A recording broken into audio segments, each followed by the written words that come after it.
زئوس و پوزایدون، بررسی و تحلیل شخصیت. ببین دوست من، زئوس خیلی کالایی فکر میکنه، انسانیت نداره، به آدما از بالا نگاه میکنه، ارزش آدما رو به میزان خروجیشون و گردش مالیشون، درآمدشون نگاه میکنه.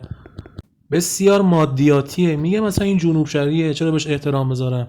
من باید به آقای چیان احترام بذارم. آقای چیان مثلا کیه؟ یه آدمی که مثلا درآمدش بالا، خروجی زیادی داره.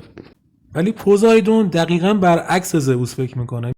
میگه مال دنیا، خب اسمش روشه دیگه، مال دنیاست. احساسی باش، مهربون باش. ارزش آدما به این نیست که فلانی چند تا خونه داره، چند تا ماشین داره بهش احترام بذارم. نه، به اینه که فلانی چقدر مهربونه، چقدر آدم با صفا و با معرفتیه. این میشه نگاه دریایی فکر کردن. یکم با قلب تصمیم بگیر. آدمایی که عاطفیان آدمای ضعیفی نیستن. اگه اینجوری فکر کنیم دنیامون بهش میشه و هیچ کدوممون تنها نیستیم. کالایی بودن یا دریایی بودن.